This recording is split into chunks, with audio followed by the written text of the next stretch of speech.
మీ కుటుంబ శాంతి, ఆరోగ్యం, ఆర్థిక అభివృద్ధి కోసం రుద్రాక్ష మహాపూజలో తప్పక పాల్గొనండి. ఇప్పుడే నమోదు చేసుకోండి. నమస్తే, వెల్కమ్ టు సుమన్ టీవీ. నేను మీ కృష్ణవేణి. మంత్రము, యంత్రము, తంత్రం, వాస్తు, జ్యోతిష్యం, రత్నాలు, రుద్రాక్ష అన్నీ కూడా మానవ జీవితంలో గ్రహస్థితుల్ని ఖచ్చితంగా ప్రభావం చూపుతాయి. ఒకప్పుడు దీన్ని మూఢనమ్మకం అని కొట్టేశారు. మనం శంకర్లో పోస్తే గానీ తీర్థం అనం కదా. ఇప్పుడు సైంటిస్టులు విదేశాల్లో, అమెరికా లాంటి దేశాల్లో ప్రయోగాలు జరిగి హైందవ ధర్మము అందులో చెప్తున్న ప్రతి అంశము నిజమే అని ప్రూవ్ అవుతూ వస్తుంది. ఈ సందర్భంలో ప్రత్యేకంగా చెప్పుకోవాల్సింది సాక్షాత్తు శివంశగా మనం భావించే రుద్రాక్ష గురించి. అటువంటి ఒక రుద్రాక్ష ఉంటేనే విపరీతమైన ఎనర్జీ ఉంటుంది.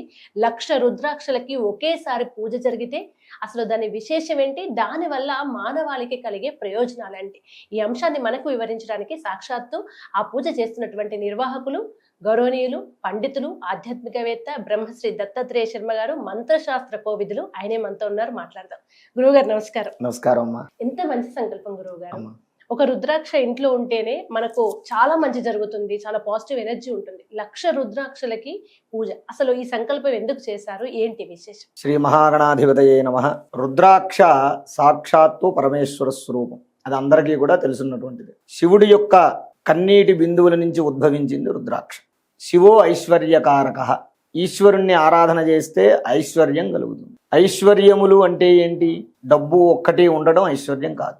మనల్ని గౌరవించి ప్రేమగా చూసుకునేటటువంటి తల్లిదండ్రులు ఉండడం ఒక ఐశ్వర్యం. అలాగే తల్లిదండ్రుల్ని గౌరవించి ప్రేమగా చూసుకునేటటువంటి బిడ్డలు ఉండడం ఒక ఐశ్వర్యం. మన యొక్క కష్ట సుఖాల్లో మనతో పాటు ఉండే జీవిత భాగస్వామి ఉండడం ఒక ఐశ్వర్యము. మనం ఏ పరిస్థితుల్లో ఉన్నా సరే వెన్ను తట్టి ప్రోత్సహించేటటువంటి స్నేహితులు ఉండడం ఒక ఐశ్వర్యం. ధనానికి, ధాన్యానికి లోటు లేకుండా ఉండడం ఒక ఐశ్వర్యం. కంటి నిండా నిద్రపోవటం ఒక ఐశ్వర్యం. కడుపు నిండా శుభ్రంగా తృప్తిగా భోజనం చేయటం ఒక ఐశ్వర్యం. ఇవన్నీ కూడా అష్టైశ్వర్య. ఈ ఐశ్వర్యములు కలగాలి అని అంటే ప్రతి మానవుడికి ఇవి కావాలి. ఇవి కావాలి అంటే శివో ఐశ్వర్యకారక, పరమేశ్వరుణ్ణి ఆరాధన చేయాలి. ఈ పరమేశ్వరుణ్ణి ఆరాధన చెయ్యాలి అంటే మిగిలిన దేవతార్చనల్లో లాగా దేవతల యొక్క అర్చనా విధానంలో కాకుండా ఈశ్వరుడి యొక్క అర్చనా విధానం చాలా సులభతరంగా ఉంది. ఎందుకు అంటే ఈశ్వరుడికి చెంబు నీళ్లు పోస్తే చాలు, చిటికడు భస్మం వేస్తే చాలు, పరమేశ్వరుడు పొంగిపోతాడు. అల్పసంతోషి కాబట్టి ఈశ్వరుడు. అయితే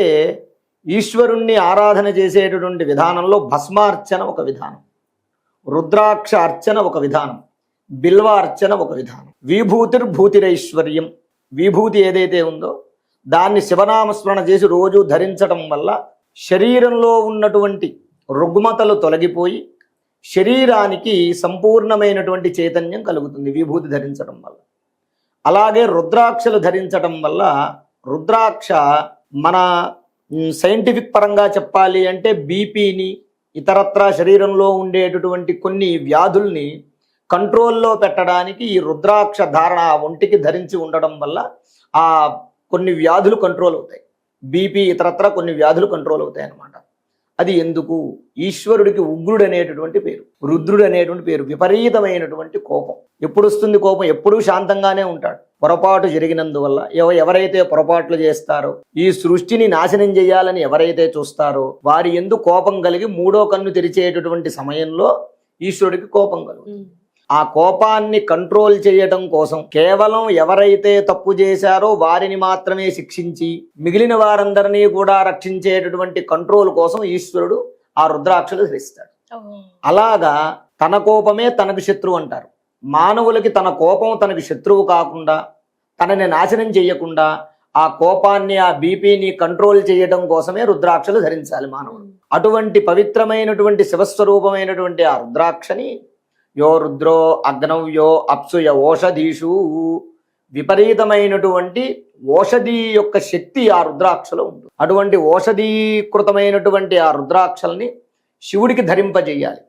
ఒక రుద్రాక్ష శివస్వరూపమైతే మనం అర్చన చేసేటటువంటి ఆ శివలింగం మీద 1,00,000 రుద్రాక్షలు పెడితే 1,00,000 ఒక ఈశ్వరుళ్ళు అవుతారు. 1,01 ఈశ్వరుళ్ళు అవుతారు అక్కడ. ఎందుకయ్యా అంటే ఆ లింగానికి ఉన్నటువంటి ఎనర్జీ అంతా ఈ రుద్రాక్షలకి ఆపాదింపబడు. అప్పుడు మనం ఒక చెంబుతో నీళ్లు పోస్తే ఒక శివుడికి అర్చన చేసినట్టు కాదు, 1,01 ఈశ్వరుల్ని ఒకేసారి ఆరాధన చేసినటువంటి ఫలితం కలుగుతుంది. దానివల్ల జన్మ జన్మాంతరాలలోనూ కూడా పరమేశ్వరుణ్ణి ఆరాధన చేసినటువంటి ఫలితం వల్ల, పరమేశ్వరుడి యొక్క అనుగ్రహం వల్ల అష్టైశ్వర్యములు కలుగుతాయి. ఆ సంకల్పంతో అందరికీ ప్రజలందరూ కూడా సుఖశాంతులతో సుభిక్షంగా ఉండాలని, కామక్రోధాది ఈ ఏవైతే మనిషిని నాశనం చేసేటటువంటి రుగ్మతలు ఏవైతే ఉంటాయో వాటి నుంచి ప్రజలందరూ దూరంగా ఉండాలనే సంకల్పంతో ఈ కార్యక్రమం ఏర్పాటు చేయడం జరిగిందమ్మా. నిజమైన సమయం గురువు గారు ఇది. ఎందుకంటే ఇటు జాబులు పోతున్నాయి, ఒకవైపు ఆర్థిక ఇబ్బందులు, మానసికంగా క్షోభలో ఉన్నారు. ఏం చేయాలో అర్థం కాక మీరు అన్నట్టుగా విపరీతమైన ఆవేశం, కోపం, ఇదే సరైన సమయం. స్ట్రోక్స్ వస్తున్నాయి, హార్ట్ అటాకులతో పోతున్నారు. ఇప్పుడు శివారాధన మీరు అన్నట్టుగా అది ముఖ్యంగా రుద్రాక్షల ఆరాధన ఇప్పుడు మానవాళికి చాలా అవసరం ఉంది. ఇంత మంచి సంకల్పం చేసినందుకు ధన్యవాదాలు గురువు గారు. సంతోషం. శుభం. విద్య, ఉద్యోగం, వివాహం, సంతానం, దాంపత్య సమస్యలు, ఆరోగ్య సమస్యలు, ఆర్థిక సమస్యలు, ఏ సమస్యలకైనా నివారణం కలగాలి అంటే 1,00,000 రుద్రాక్ష పూజల్లో పాల్గొనండి.